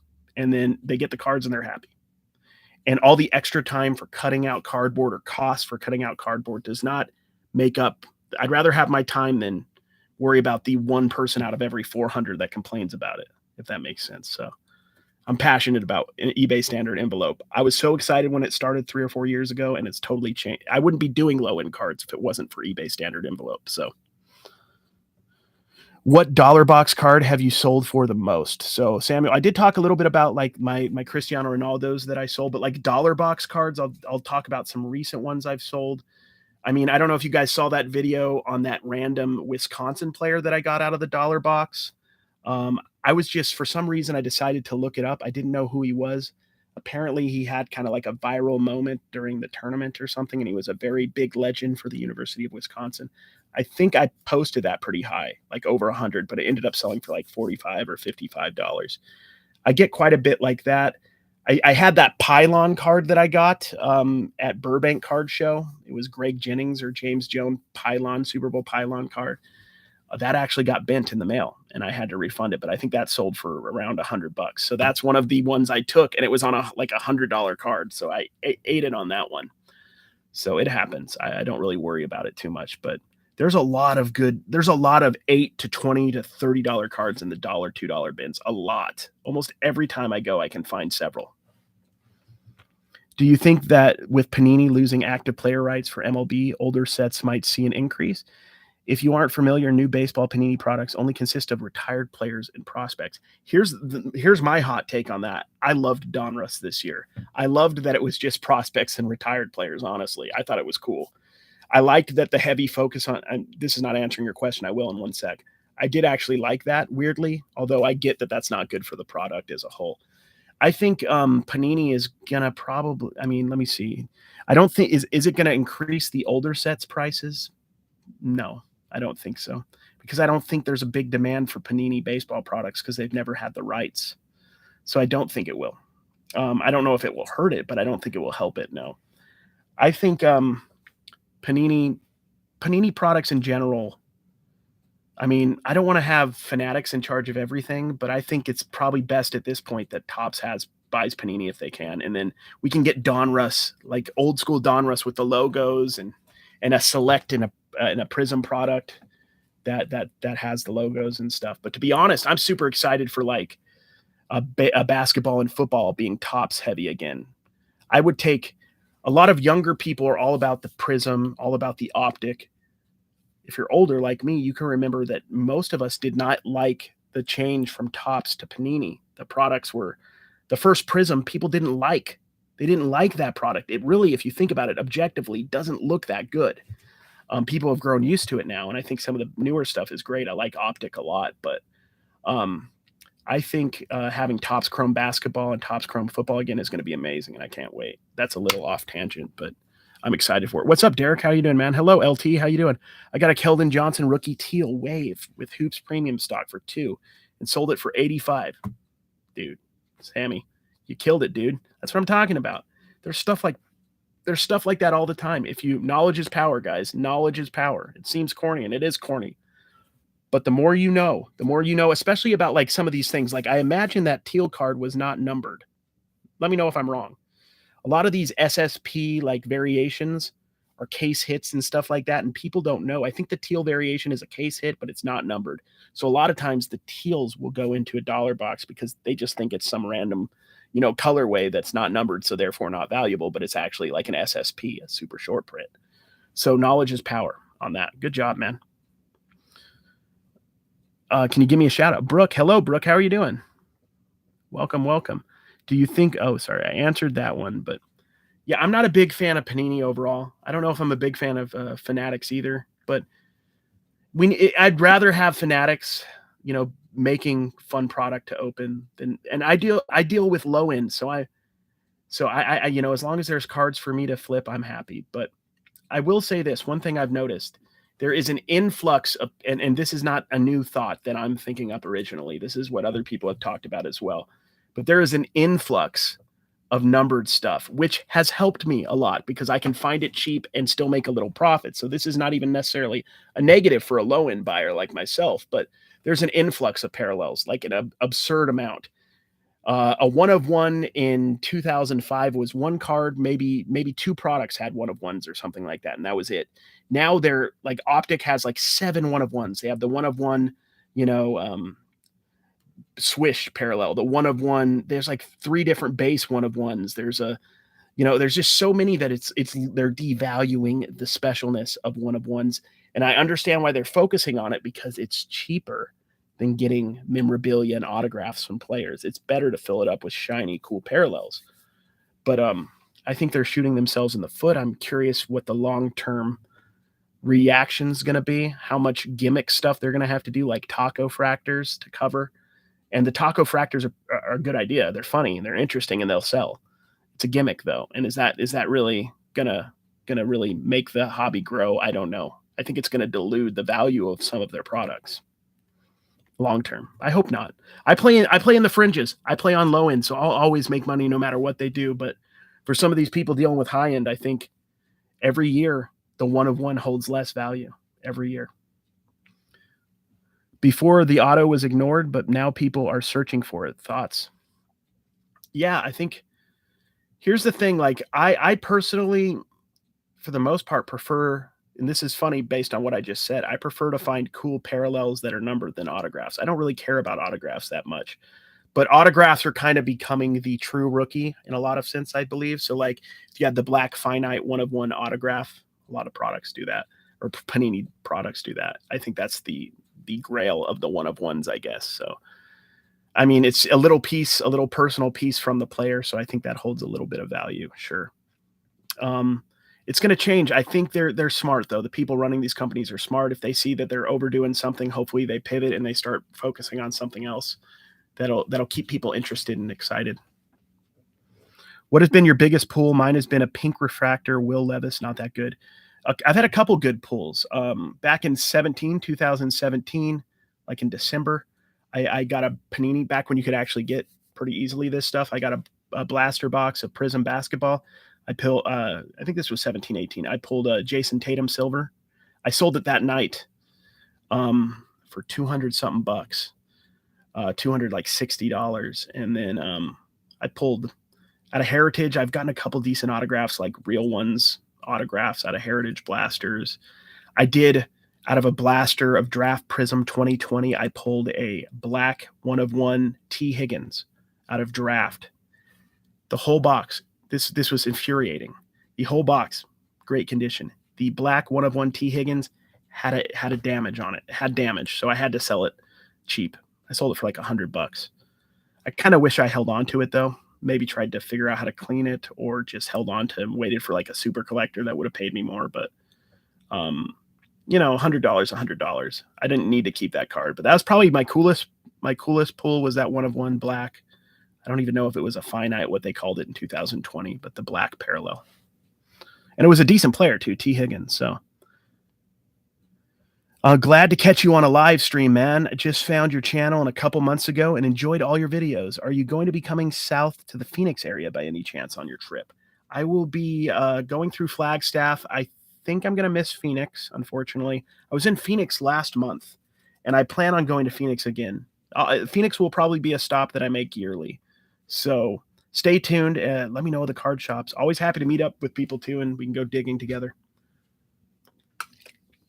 through the bargain boxes. I love it. But yeah, no, it's hot down there right now. It's crazy up here in Vegas and St. George. It's so hot right now. That's the one thing I'm not looking forward to on the East Coast. It's a tiny bit cooler, but the humidity is freaking terrible. I don't know. I hated it last year because I did this last year. I went cross country for 5 weeks, but I wasn't doing card videos then. I was just doing my garage sale videos. Hey, Brazil. I speak Spanish, but I don't speak Portuguese. But welcome, my friend. Welcome, Eduardo. It's good to have you here. But yeah, guys, I'm excited for this trip. If you have any questions about that, any questions about cards, I'm happy to stay on for a little bit longer. Eventually, at some point, I'd like to do a sports card podcast, but I haven't really nailed down who to do it with yet and how I'm going to do it. I might do it with my girlfriend because it'd be funny, because she doesn't know that much about cards, and it would be fun. And she likes doing podcasts. But I bought a lot of Bengals rookies with Burrow and Chase and T, but there were a bunch of T cards to Chase and some Burrow. Right on. Have you been to the Nationals? I have never been to the Nationals. I definitely regret it this year. This was the first year I had so many people, and still to this moment, I have people asking me if I'm going to the Nationals, and I should have. I definitely have the FOMO of not going to the Nationals. But here's the thing, man. Like, if I go to the Nationals, I don't really want to, because I love doing content too, as you guys know. I don't want to be the guy that's really just doing the tours of stuff. I'm just going to be the dude, and you know me, guys. I'll be the dude who's just in the dollar boxes every day. So you will get a thorough tour of the dollar and the 50 cent and the quarter boxes at the Nationals. And maybe mixing in a little bit of the fun packs that they give away. There's some stuff I would have loved to have got, some of like that wild card 1/1 pack. I don't even know how you get that. If you had to buy that or it came with a product, I would have liked. I like the wild card stuff. I feel like it's a good deal. Spent 3 days at the Nationals going through value boxes. Zach, my dude, I'm going to go hang out with you next year. I don't think I'm ever going to miss another year of the Nationals. Now that especially that I'm doing content, I can kind of justify it because I can make a little bit of my investment back on the content. So yeah, that's what I want to do. My GoPro, my girlfriend, I might make follow me around with a camera a little bit. Actually, I don't know if I want to be the camera bro. I just think a GoPro is good enough. It allows me to film everything, but also give people their space a little bit. The camera thing, I don't know if I have the confidence to pull off. The dollar is too high. You can't buy cards.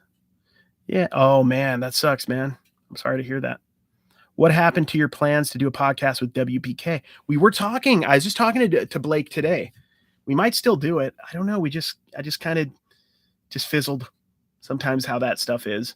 At some point, I wouldn't mind doing one with Blake though, because Blake is a dude. Is he still doing his sports card channel? Have you guys? I haven't noticed any sports card content from him lately, but I was just taught that dude he's a good one because he's smart as hell, and he's got his head together. So he'd be a fun one to do a podcast with. Yep.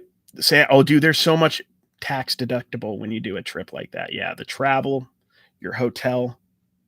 Here's a couple things like the cards you buy. I'm flipping them, so that's. I mean, there's so many aspects of that you can, if you know what you're doing, for sure. And I found a Tiger rookie, not worth that anything, that filled my case up. So now I have to go buy a new case. LT, that's where it's at, man. Buy another case.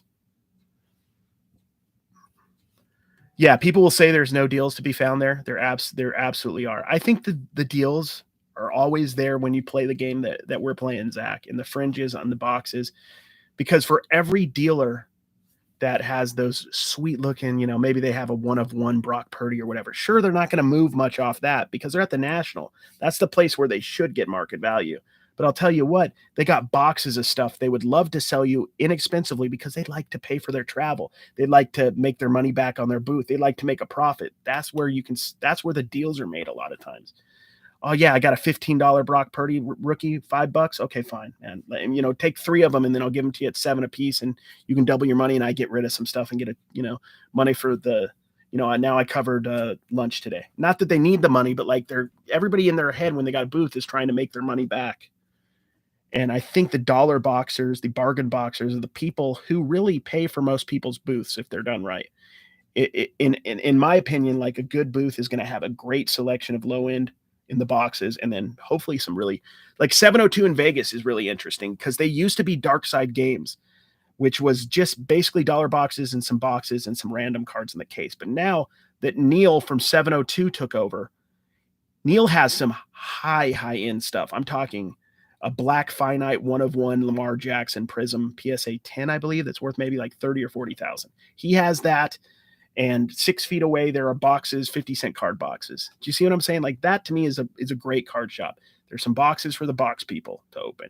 There's some high end for the high end people. And there's some low end for the people who are going to pay your light bill. Those are the people who are coming in all the time. I went to Legacy the other day, guys. This was wild. I went into Legacy. I was going to buy a box of cards to open, which I have a short coming out for that soon. I sat down and next to me, somebody just said, Hey, Carrie, or American Arbitrage, whatever they called me, how are you doing, man? So they recognized me, sat next to me. I sat next to them. And then the guy across the way looking at another box turned around and said, American Arbitrage. I found out he said something like, I found out about this place because of you. And then I swear to gosh, another person on the other side of the same table was like, dude, you're the only reason I came to this shop. So there's a lot of demand is what I'm saying. A lot of demand for the dollar boxes, and a lot of places can make their money, including us flipping these cards in this hobby. There's a lot of demand. Is it true that Americans don't know geography? It depends. It depends on who you ask. I'm pretty good with geography, man. I love geography. Shoot, I'll probably do okay. But Brazil, I actually, my stepdaughter's boyfriend is from Rio de Janeiro. So I know a little bit more about Brazil than most. Hey, what's up? Flippin' Sports Guy. How you doing, man? Flippin' Sports Guy is talking about guys who do similar stuff to what we're doing, is also producing a lot more videos lately. Congratulations, man. Go check out his content. Good stuff. Keep an eye out for some Giannis and Keontae George for me on your YouTube trip. Jake, Keontae, I'm probably keeping, bro. If I get doubles, I'll definitely hook you up with a Keontae. But you can have all the Giannis's you want. But any Jazz guys like Keontae are probably going in my PC. Unless I get doubles. I get doubles, you can have the other one. What's up, man? How are you doing, Larry? Hey, Larry. How you doing, bro? Hope the trip has been well. I'm leaving tomorrow. So I'm technically in St. George just doing some stuff at my in-laws' house at the moment. Any cases that you would recommend? Like any cases of cards?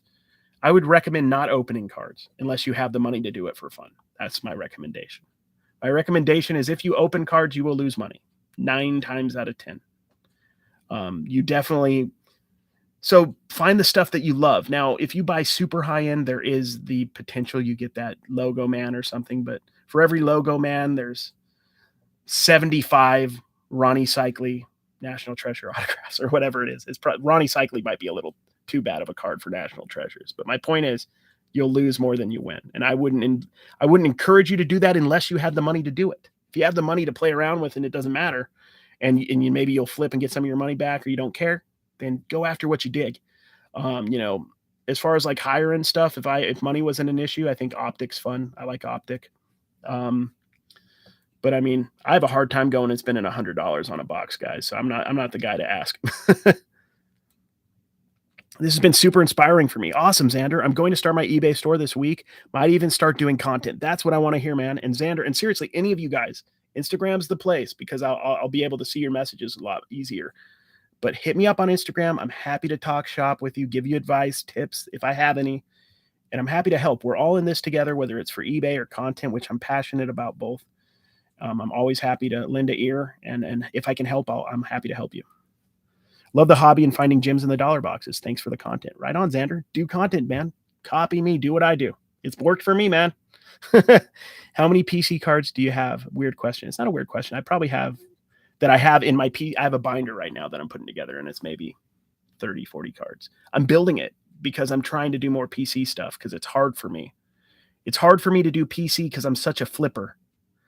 I've done flipping so long, it's hard for me to hold on to anything. So like my Jerry Stackhouse collections, like maybe like 15 cards now. So that's exciting. I got a 10 or 11, Jazz cards, but like some newer ones. I got like my Akbaji autograph draft pick purple, which is a cool parallel because of the Jazz number /99 auto. I got my Jake. You'll appreciate this. I got my Greg Ostertag Prism autograph. See, I'm more excited about a Greg Ostertag auto than I would be maybe a Karl Malone, because Ostertag, I love the obscure random Jazz guys. What are the most cards you have shipped in a plain white envelope? Really, you want to stick to 3 cards or less. And with standard envelope, the cards need to be $20 or less. Most of the cards I sell are $20 or less. If they're over $20, they're going in a top loader and a bubble mailer. And if I ever had somebody say, hey, would you put this in cardboard or would you do this and that, I'd do it. But in general, I don't, because it's not worth it. It's not worth the time.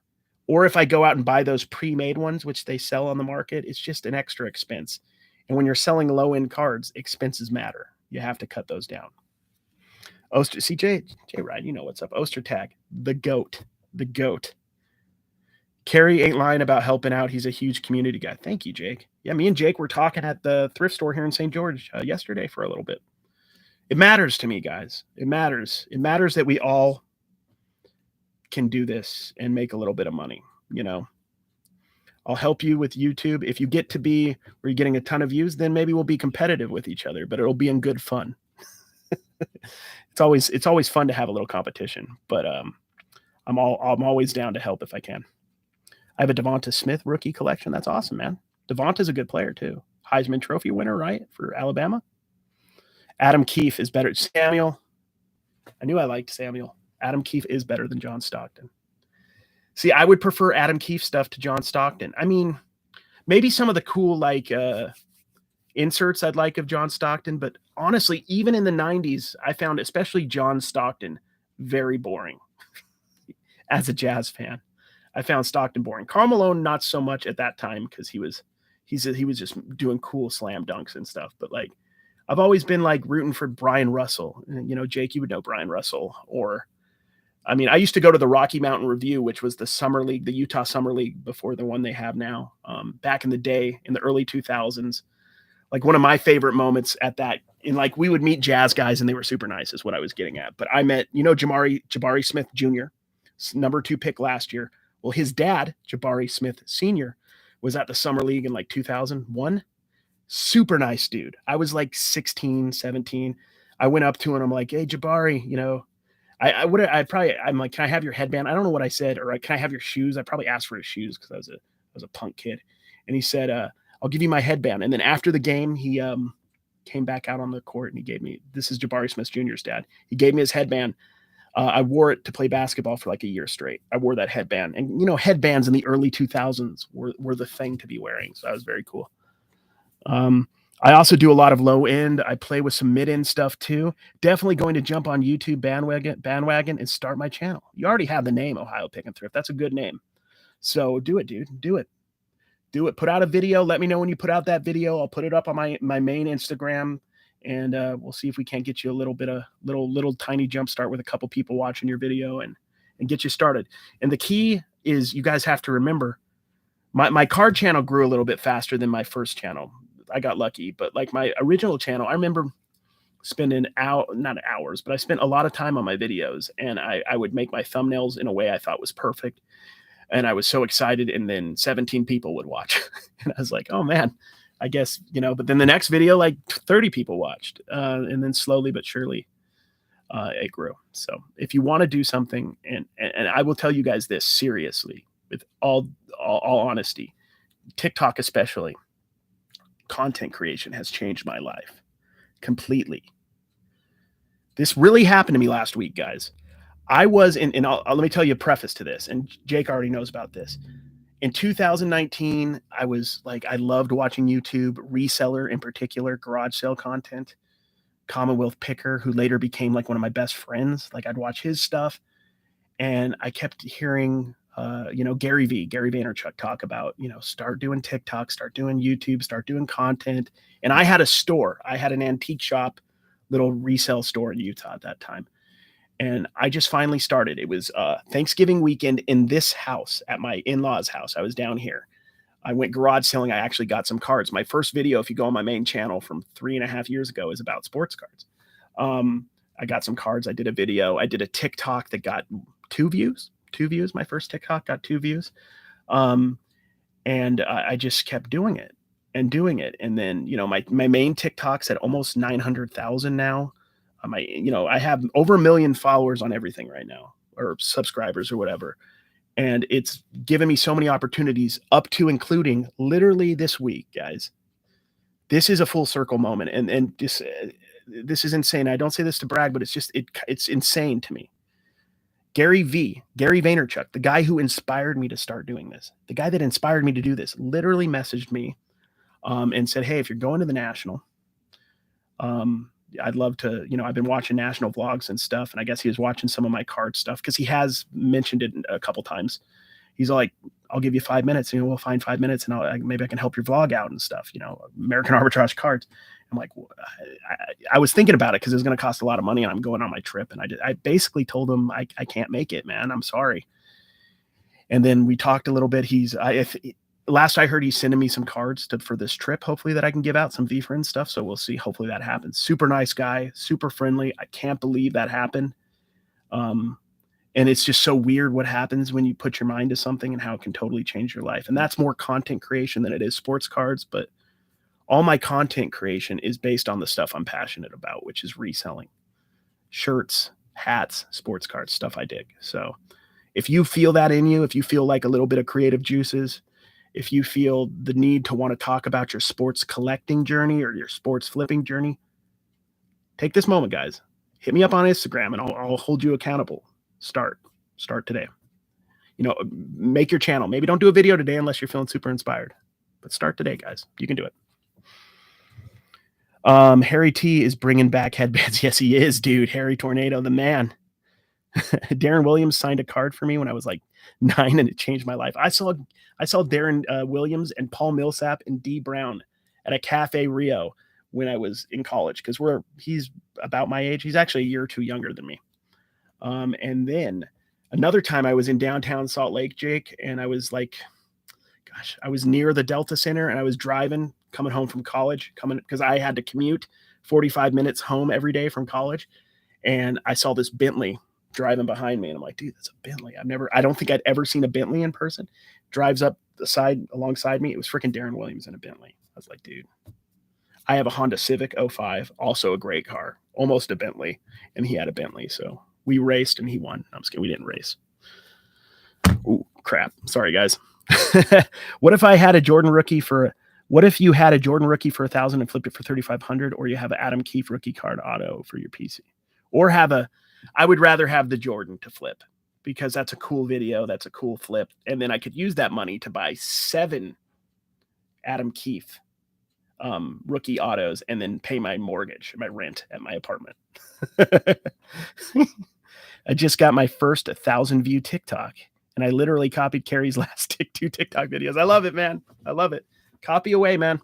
There's a little bit of a formula to TikTok. And it's different for everybody. You can't really, I mean, you can basically emulate other people, but you're going to realize some things work better for me than you, and some things like that you do. It's kind of like find a formula and then figure out your voice within that formula, if that makes sense. So the formula is there. You got to keep people's attention. You got to add value. A lot of my stuff, is like point of view, meaning like you're looking at through my eyes and not necessarily looking at me like you are right now. That's a style. What's your best advice on what to do with the 94% of commons you'll pull from a typical resale hobby box rip? I enjoy on occasion the thrill of the hunt, but always have leftovers. I put them in boxes, which is probably not the smartest idea. Ultimately, what you should do, I mean, there's several ideas. You could donate them to a thrift store if you're really motivated. And this is a really nice thing to do, but they might not even accept them. Is you could go to like a children's hospital or something like that and donate them so that they can give them away. If you actually repack them and made them look nice, I think they would definitely accept something like that. But if you do that, add a couple good cards in there too. And beyond that, I've literally thrown cards away sometimes because I just can't deal with them. When I moved from Utah to Vegas, I had maybe 60,000 cards. I think I gave away 30,000. I went through every card like a sociopath. And then all the cards I didn't want, I put in boxes, and I gave it to my friend who went to an auction up in Idaho. And he took all those cards to an auction and he sold them, and he made hundreds of dollars, I think. And I just let him have it because he was willing to go deal with it and I didn't have to worry about it. So plus he was my friend. He'd given me probably dozens of deals in the past. So it's all love. Take care, Jake, man. I'll see you, man. Maybe the Bentley he got the tinted window ticket when he was in Utah. That probably was his. I think it did have tinted windows.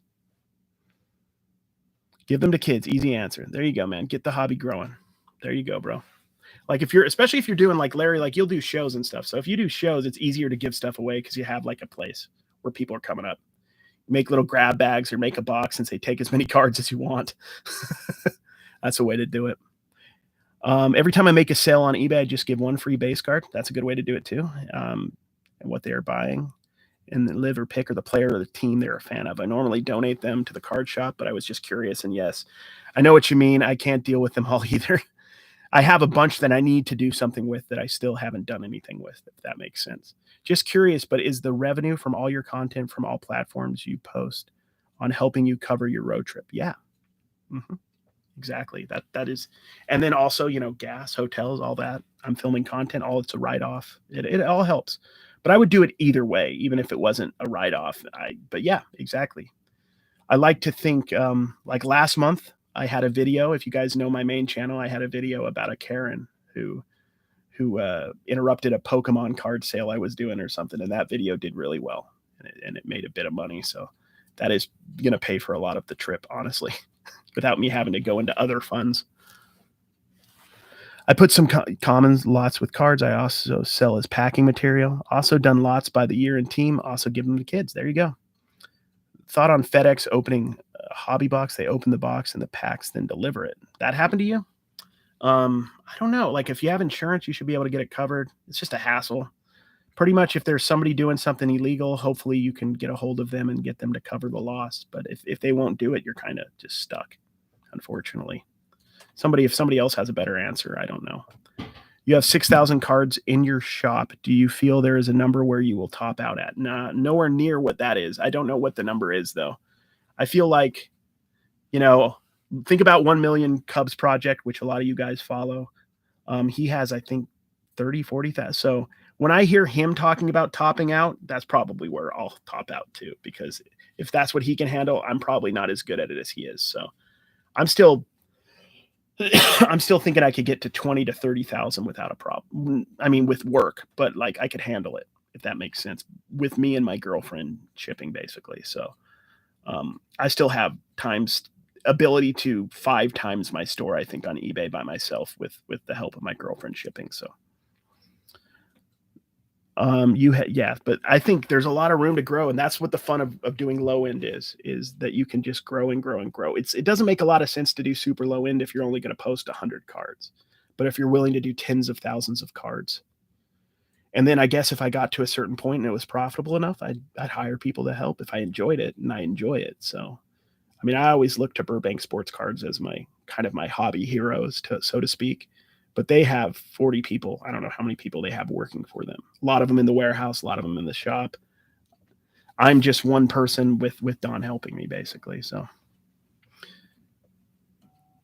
hey, crazy how you were almost at 10K. I'm surprised how fast this channel has grown, guys. I really am super surprised.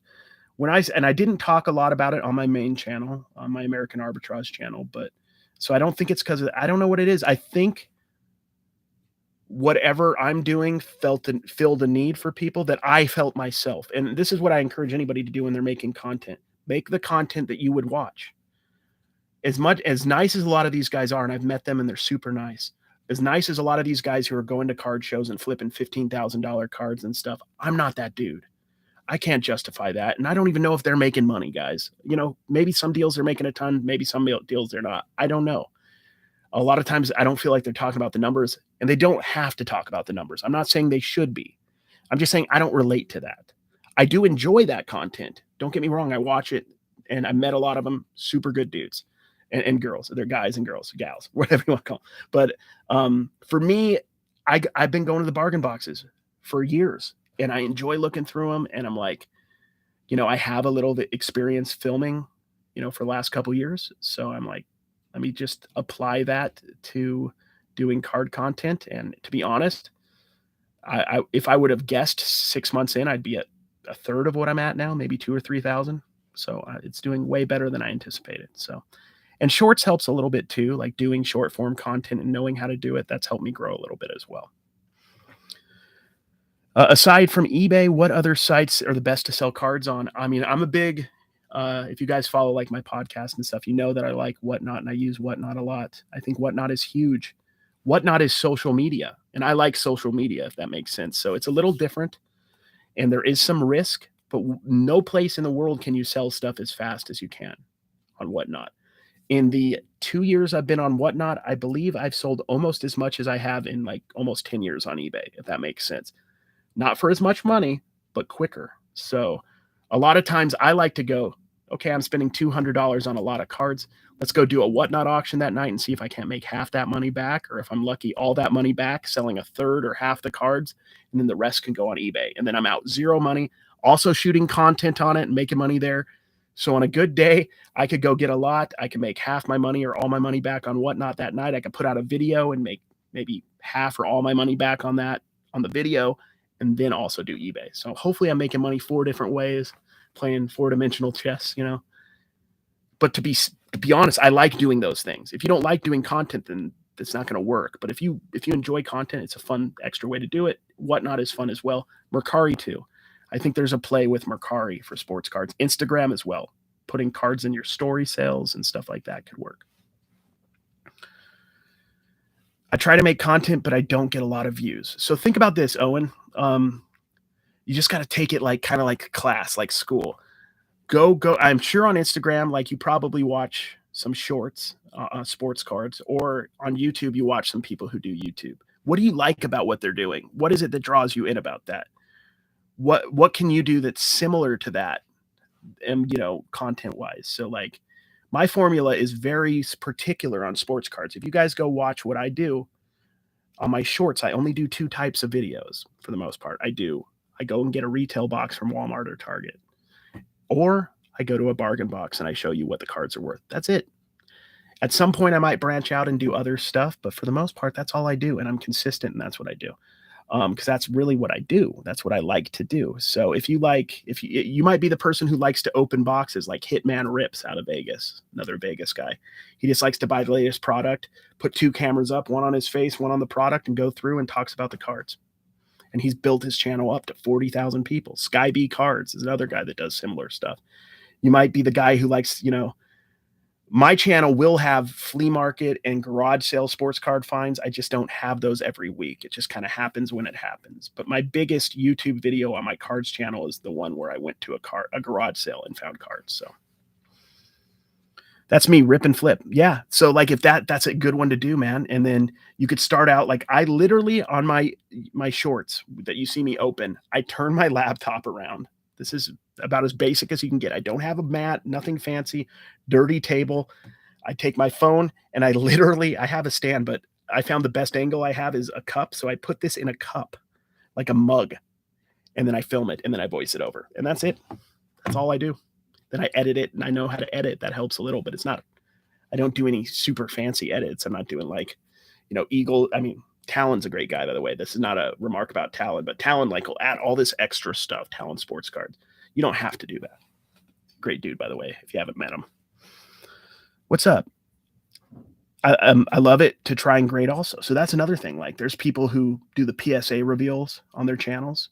That's fun. Like if that's what you're into, what I would say is like, don't do a bargain box channel if you're not into bargain boxing, and don't do a slab channel if you're not into slab. So whatever you're into, whatever you dig, that's what you do the channel. That's the angle you take, and then focus on it. You don't have to be everything to everybody. You just have to be, somebody that has something to say in that particular niche that you're in, which I think is important. So Owen, use community tab, shorts, anywhere you can post your content. Don't overthink it. Along the way, you'll get better and people will find you. So yeah, if you guys don't know Sunny Las Vegas, he's a big reseller in Las Vegas. He does, garage sales and thrift stores. Maybe I'll even get him to come to a card show with me one of these days. So, Sunny, what are you at? Like 12,000 followers right now? So Sunny's doing really good, guys.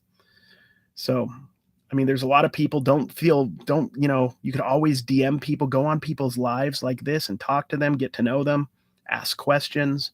When I started, man, I was on everybody's live asking questions, trying to figure out how to do what I wanted to do. It's a lot of fun. But anyway, guys, I'm going to call it a night. It's almost 2 hours. I appreciate you guys being in this live. So I'm going to be starting my first video of this trip will probably be Tuesday, I'd guess, for Albuquerque, maybe Wednesday. True, the viewers will let you. The viewers will know when the YouTuber isn't excited about their own content. That's very true. That's very true. That's the hard thing too, because you ebb and flow. Sometimes you're not feeling it. So sometimes when you're not feeling it, the best thing you can do is just not do a lot of content that week or that month because you're just not into it at that moment. I appreciate you guys, and I will have my first video out on Tuesday. I'm gonna hope on this trip to be able to go live on this channel a couple times. I may even go live on YouTube or TikTok, but I'm going to try to definitely go live on this card account a couple times wherever I am to talk about the finds or the trip. I think it'll be a lot of fun. So I appreciate you guys. Thanks for hanging out with me, and I'll talk to you guys all soon. Have a wonderful, wonderful night or evening or morning, wherever you are, and take care, guys. I appreciate you all. Have a good one.